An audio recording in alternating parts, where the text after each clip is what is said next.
Si tu es entrepreneur, tu as besoin de CGV. C'est aussi simple que ça. Mais d'abord, c'est quoi tes CGV? Ce sont les conditions générales de vente, donc les termes contractuels qui vont encadrer la vente de tes services ou de tes produits à un client et qui vont pas avoir vocation à changer d'un client à l'autre. Alors on verra dans une prochaine vidéo ce qui doit y figurer exactement, mais ce qui nous intéresse pour celle-ci, c'est qui en a besoin. Et en réalité, la loi est très claire là-dessus. Si tu es sur un marché B2C, c'est-à-dire que tes clients sont des consommateurs, tu es obligé d'avoir des CGV et de les leur communiquer sur un support durable avant la commande de tes produits ou de tes services. Donc, il t'en faut. Si tu es sur un marché B2B, c'est-à-dire que tes clients sont des professionnels, la loi t'oblige à leur envoyer tes CGV lorsqu'ils te les demandent, donc il t'en faut. Et en réalité, elles n'auront d'utilité que si elles ont été signées par ton client avant la commande du service ou du produit, donc il t'en faut.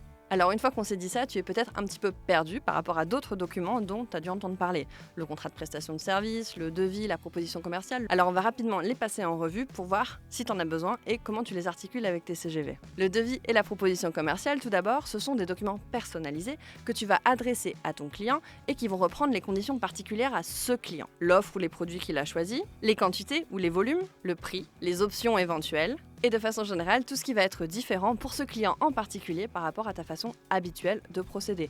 Par exemple, un acompte inférieur ou un échéancier de paiement un peu spécifique. Il est fréquent d'établir soit un devis, soit une proposition commerciale, mais en fonction de tes process, les deux peuvent complètement coexister. Et tes CGV dans tout ça, elles viennent compléter en fait les conditions particulières qui figurent dans ces documents.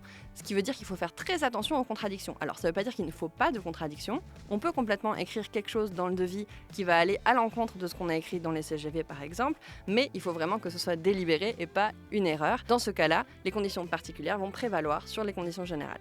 Mais peut-être que tu fonctionnes pas aujourd'hui avec un devis, peut-être que tu fonctionnes plutôt avec un contrat. Il n'y a pas d'inquiétude là-dessus. En fait, le mot contrat désigne un accord qui réunit le consentement de deux parties et qui détaille qui fait quoi, dans quelles conditions et pour quel prix. Du coup, les conditions générales de vente, quand elles sont combinées à un devis ou à une proposition commerciale et qu'elles sont signées, en fait, elles deviennent un contrat. Et en réalité, dans le document que tu utilises aujourd'hui, il y a fort à parier qu'il y a à la fois des termes qui changent pour chaque client, donc des conditions particulières, et des termes qui ne changent jamais, donc des conditions générales. Donc, tu as des conditions générales de vente, elles sont seulement formalisées différemment et il n'y a aucune difficulté à les faire exister au sein d'un document qui va s'appeler contrat. Et on est d'accord, il y a clairement des domaines d'activité où c'est plus sympa, plus humain, peut-être même plus symboliquement engageant pour le client de venir signer un contrat plutôt que de venir signer un devis. L'important, c'est simplement d'y mettre tout ce qui doit figurer dans des CGV et justement, on va en parler dans une prochaine vidéo.